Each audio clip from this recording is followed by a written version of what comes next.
when former NFL defensive lineman Breiden Fehoko dropped a single bombshell social media post claiming third-string quarterback Dylan Gabriel was outperforming both Deshaun Watson and Shedeur Sanders, he did not just share practice chatter, he lit a fuse beneath an already volatile franchise.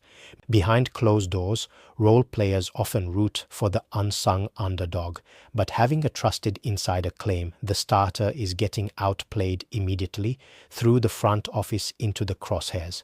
Within 24 hours, that single post exploded from casual locker room whisper into a national media firestorm, thrusting Cleveland's quarterback battle back into chaotic fan debate. Yet while non-contact practice reps often make backup quarterbacks look like superstars, facing live pass rushes in the preseason reveals who is genuinely ready to lead. Watch as we analyze the exact snap counts, uncover the secret psychology of NFL locker rooms, and expose the truth behind the viral rumors before the first live hit takes place. The dominoes began falling during what should have been a standard off day in late July. Breiden Fehoko, a veteran nose tackle with deep ties across professional locker rooms, fired off a series of rapid-fire posts on X that sent shockwaves across the entire football landscape. It started with a subtle, calculated observation. Players inside the Cleveland building were quietly whispering that the offensive dynamic was shifting in training camp. But within minutes, Fehoko doubled down, dropping the headline that instantly hijacked every major sports debate show in America. According to his contacts inside the facility, it wasn't veteran starter Deshaun Watson commanding the huddle, nor was it high-profile rookie Shedeur Sanders stealing the spotlight. Instead, third-string quarterback Dylan Gabriel was allegedly putting on an absolute clinic in practice, outperforming both headline quarterbacks in efficiency, accuracy, and overall command of the offense. In a sports market like Cleveland, a franchise historically tormented by quarterback instability and high-stakes quarterback competitions, this statement wasn't just news, it was radioactive. To place a third-string passer ahead of a multi-million-dollar franchise centerpiece and a heralded rookie prospect was a direct challenge to the organizational depth chart established by head coach Todd Monken and general manager Andrew Berry. Fans immediately seized on the posts, fueling rampant speculation that the front office was once again hiding a looming quarterback crisis behind diplomatic press conference answers.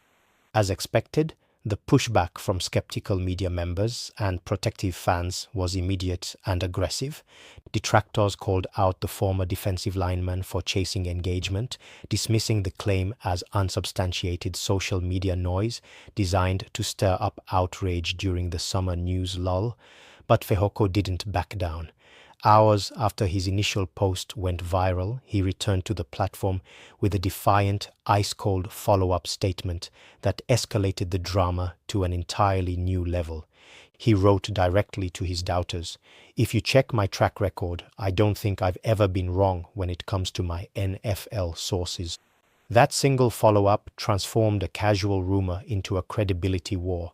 Fehoko wasn't speaking as a fan or a speculative national media personality throwing ideas at the wall to fill airtime. He was standing on his reputation as a professional who spent years inside NFL team facilities.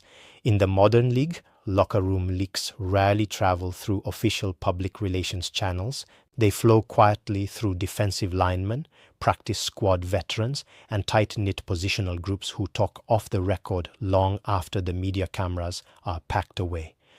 By invoking his personal track record, Fehoko effectively staked his professional authority on the claim, daring the football world to call his bluff while forcing their organization to confront an uncomfortable truth about how their internal competition was being perceived from the outside. To determine whether Breiden Fehoko's claims carry legitimate weight or are simply sensationalized summer clickbait, you have to bypass the social media noise and look directly at the actual practice tracking data recorded during Cleveland's open camp sessions. When you analyze the raw rep counts, throw progressions, and situational drive statistics, a far more complex picture emerges than a simple depth chart hierarchy. The numbers tell a story of three quarterbacks operating in entirely different environments under vastly different structural parameters, creating a statistical optical illusion that can easily fool an untrained observer looking only at surface-level completion rates. At the top of the depth chart, Deshaun Watson's practice box score painted a troubling picture at first glance, dominated by a concerning number of turnover-worthy plays and intercepted passes. Watson took the overwhelming majority of first-team snaps, facing Cleveland's elite starting defense day in and day out. Monken's offensive installation demanded that Watson push the ball downfield into tight, contested windows against one of the league's premier pass-defending secondaries. Because veteran starters use early training camp reps as a laboratory to test their physical limits, adjust to new concepts, and throw into coverage schemes they would avoid in regular season game plans, Watson's numbers suffered. Forced throws into too high safety shells and miscommunications on complex option routes led to a spike in interceptions, creating immediate ammunition for critics eager to declare his starting role on shaky ground. Meanwhile, rookie Shedeur Sanders put together a wildly different statistical profile while running predominantly second-team reps. Sanders posted a remarkably clean completion percentage, heavily weighted toward high efficiency, short to intermediate throws. His tape showed a disciplined, rhythm-based passer who preferred checking the ball down to tight ends and running backs, rather than forcing low-percentage vertical shots. While his turnover count remained virtually spotless, scouts and analysts tracking practice efficiency noted that his high completion rate came at the expense of explosive downfield plays.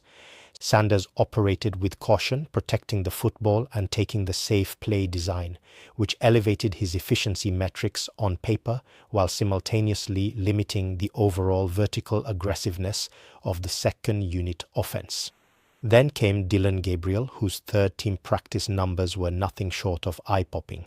Going up against third-string defenders, practice squad bubble players, and developmental secondary units, Gabriel put on a surgical clinic during situational team periods. His completion percentage hovered near 80%, featuring rapid-fire distribution, precise timing routes, and a spotless touchdown-to-interception ratio in red zone situational work.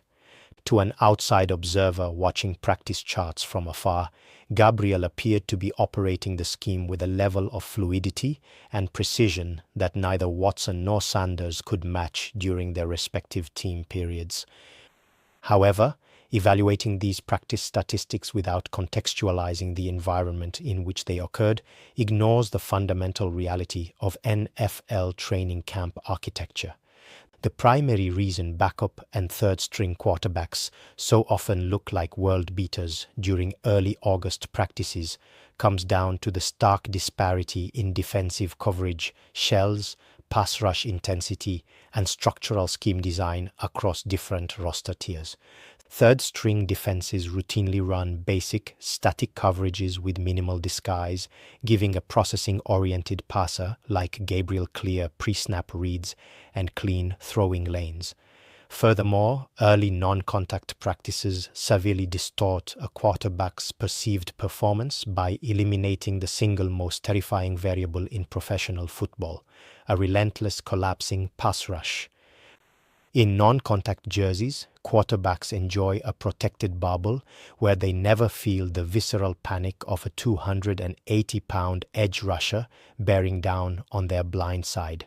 Offenses in these drills operate under artificial safety, where a play is whistled dead before hit impact can alter a throw or break down a pocket.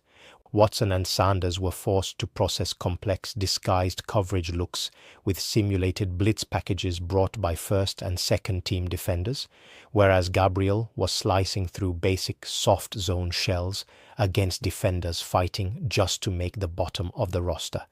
A high completion rate in non-contact drills against third-string cornerbacks is an impressive display of ball placement, but it is a world removed from evaluating whether a quarterback can navigate a muddy pocket under real NFL game pressure. To understand why Breiden Fehoko's tweet struck such a sensitive chord across the league, you have to look beyond technical practice metrics and step inside the complex social ecosystem of an NFL locker room. Professional football teams are not monoliths where every player evaluates talent with cold, objective analytical precision. Instead, they are high-pressure environments populated by 53 fiercely competitive athletes where personal dynamics, salary disparities, and underlying psychological biases constantly shape internal perception. At the heart of why a rumor like Dillon Gabriel outperforming the starters gains traction among defensive linemen and role players is a deep-seated phenomenon known as underdog bias. In a league where star quarterbacks sign massive, guaranteed contracts worth hundreds of millions of dollars or arrive carrying immense college hype and personal brand machinery, the average roster player lives in a completely different reality.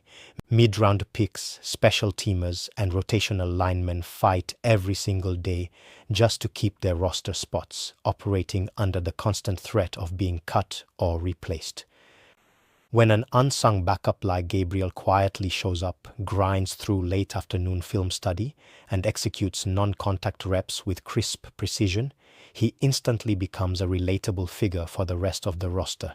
Defenders and depth players naturally gravitate toward the ultimate dark horse, the unheralded kid who keeps his head down, makes no excuses, and delivers efficiency without the circus of massive entourage presence or national media swarming his locker.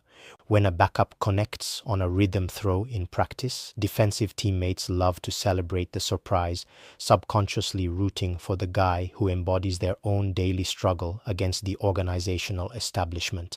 However, locker room chatter and post-practice banter exist in an entirely separate universe from formal front office evaluation. What a nose tackle or bubble corner sees on the practice field represents only a microscopic fragment of the total picture required to evaluate an NFL starting quarterback. Defensive players naturally respond to tangible, localized success, a clean completion, a tight spiral, or a sharp pre-snap audible against soft coverages. They aren't grading passing mechanics under extreme pressure, nor are they privy to the strategic blueprint established in private meeting rooms. This is where the grand disconnect occurs between casual player opinions and the high-stakes decisions executed by General Manager Andrew Berry and Head Coach Todd Monken. While players talk casually in the weight room about who looked sharp during 7-on-7 drills, Berry and Monken evaluate the quarterback position through a multi-dimensional, multi-million-dollar framework. The front office is calculating full offensive command, pre-snap protection adjustments against complex zero blitz packages, spatial awareness when the pocket completely collapses, and the raw physical ceiling required to beat elite AFC postseason defenses. Monken's scheme demands a caller capable of making split-second processing decisions while standing tall against aggressive front sevens, a reality that cannot be measured by how smoothly a third-string passer shreds developmental defenders during non-contact team periods. Andrew Berry must weigh long-term roster construction, contract optics, and draft capital investments alongside raw practice tape. A defensive player might see Dillon Gabriel complete 5 straight rhythm passes and conclude that he is the best passer on the field that afternoon. But the front office understands that practice performance against third-string secondary units represents smoke, whereas navigating real, high-stress game scenarios against championship-caliber defenses is the only true test of NFL starting reality. The speed at which Breiden Fehoko's social media post morphed from an isolated internet rumor into a multi-network media obsession offers a masterclass in modern sports media amplification. Within minutes of appearing on X, the post was screenshotted, tagged, and reposted across thousands of fan accounts, instantly triggering the algorithmically driven viral engine that fuels modern football discourse. Local beat writers and team bloggers were forced to address the claim almost immediately, dissecting every word during live training camp streams and late afternoon radio shows. By the following morning, the story had officially migrated from the digital fringes to prime-time television, taking center stage on major national debate shows. This rapid escalation highlights a key mechanism in today's sports ecosystem: the feedback loop between viral social posts and national sports television. Media producers, hungry for high-stakes content during the quiet summer months before preseason games, actively seek out explosive narratives with pre-built audience engagement. A former NFL player making a controversial claim about a quarterback battle involving Deshaun Watson and Shedeur Sanders was pure gold for television networks. Analysts who had not set foot in Berea, Ohio, spent hours analyzing 30-second practice clips, debating whether third-string passer Dillon Gabriel possessed the hidden trait needed to usurp both high-profile quarterbacks. The story created a self-sustaining news cycle. Television debates produced clips that were re-uploaded to social media, which in turn generated fresh fan reactions that kept the headline trending at the top of sports feeds for days. For the Cleveland fanbase, this viral storm did not occur in a vacuum. It landed on a community deeply conditioned by decades of organizational instability at the quarterback position. Cleveland fans have lived through an unprecedented saga of draft misses, failed veteran acquisitions, and endless carousel doors under center. Decades of watching mid-round backups briefly spark hope, only to flame out, have created a unique collective mindset. When a claim emerges that an unheralded third stringer like Dillon Gabriel is secretly outperforming high-priced veterans and marquee rookies, it immediately splits the fan base into distinct emotional camps. One faction of fans, exhausted by years of underperformance from high-earning marquee quarterbacks, instinctively embraces the chaos. For this group, the rumor serves as a confirmation of their worst fears, that the coaching staff and front office are prioritizing salary, draft capital, and public optics over pure on-field merit. They rally around Gabriel as the ultimate dark horse hero, demanding that head coach Todd Monken start whichever quarterback gives the team the best chance to win right now, regardless of contract size or public expectation. To these supporters, ignoring practice buzz is just another example of organizational stubbornness dragging down the team's potential. Conversely, a more skeptical segment of the fanbase views Fehoko's post as unnecessary drama designed to destabilize camp chemistry. They argue that latching onto non-contact practice stats against third-team cornerbacks ignores the actual physical demands of real NFL games. They point out that elevated completion rates against future practice squad defenders do not translate to facing elite regular season pass rushes, warning that elevating a backup based on summer chatter is precisely how teams fall into endless quarterback carousels. This deep ideological rift demonstrates how fragile fan trust remains when a franchise is stuck in an ongoing quarterback evaluation process. Every minor throw, practice clip, and off-field tweet is magnified through the lens of past heartbreak, leaving the fan base perpetually divided and ready to react at the slightest sign of internal friction. As national television networks continued to replay Fehoko's statements and debate Gabriel's real standing, the pressure shifted squarely onto the shoulders of the coaching staff. The media circus surrounding the locker room grew louder by the hour, ensuring that every single snap in the upcoming preseason games would be evaluated under a relentless public spotlight. When the dust settles on social media discourse, separating viral hyperbole from genuine football reality requires an objective, analytical look at how NFL teams actually construct depth charts and evaluate talent. Breiden Fehoko's tweet achieved its intended purpose. It ignited widespread public debate, generated millions of impressions, and tapped into the deep-seated anxieties of a quarterback-starved fan base. But inside the walls of the Cleveland facility, social media noise stops at the glass doors of the film room. Head coach Todd Monken and general manager Andrew Berry do not make roster adjustments based on viral engagement metrics or locker room whispers. They rely on cold, hard tape and systematic data-driven evaluation. What transpired during the opening week of training camp was not a secret overthrow of the starting order, but rather the predictable outcome of early summer practice structures where lower-tier execution routinely masks real-world physical constraints. The real football context behind Dillon Gabriel's impressive practice stretch is simple. He performed exactly as a capable secondary passer should when facing simplified coverage looks and third-string personnel. In non-contact, shorts and t-shirt practices, processing speed and rhythmic intermediate throwing will always look pristine. Gabriel displayed sharp whiteboard understanding and precise ball placement against future practice squad defenders, but doing so without the threat of a collapsing pocket or disguising safety rotations is a world away from winning games on Sunday afternoons.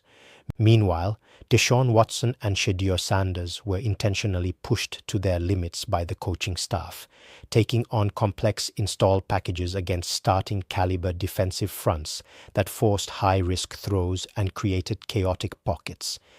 Judging a quarterback battle solely on early practice efficiency without accounting for defensive difficulty is a fundamental analytical error, and the front office knows it. The ultimate litmus test for Fehoko's claim, however, is rapidly approaching as Cleveland prepares to enter its preseason schedule. Early August practice clips and viral tweets will immediately give way to live game environments where simulation ends and real football begins. Preseason games serve as the ultimate benchmark because they introduce the one element that cannot be replicated in non-contact camp drills: live, unscripted pass rushes from hungry defenders fighting for their professional lives. When the whistle blows and defensive linemen are permitted to hit the quarterback, the dynamic of the entire competition shifts instantly. In these upcoming preseason contests, Gabriel, Sanders, and Watson will each face distinct challenges under live game conditions. Gabriel will have to prove that his quick trigger processing and accuracy hold up when defenders break through the interior line and force him to make off-platform throws under real physical threat. Sanders will need to demonstrate that his poise, downfield playmaking, and mobility can elevate second-unit line groups without sacrificing ball security. And Watson must show that his physical tools, pocket navigation, and timing have fully returned against complex game plans after missing extended time. If Gabriel takes the field in preseason action and seamlessly operates the offense under intense physical pressure, throwing with anticipation into tight coverage against starting or near-starting defenders, then Breiden Fehoko's locker room report will be validated as a true insider preview. But if the live pass rush speeds up his clock, forces rushed decisions, or exposes physical limitations, the viral rumor will dissolve just as quickly as it emerged. Ultimately, training camp chatter is merely the prologue to an NFL season. The internet may feast on early August drama, but the truth behind the smoke will be written in real time on the field. As the preseason kicks off, every throw under live fire will carry immense weight. The coaching staff will finally get their definitive answers, the fan base will see the reality unvarnished, and the validity of Breiden Fehoko's viral claim will be settled where it matters most, between the white lines under the stadium lights.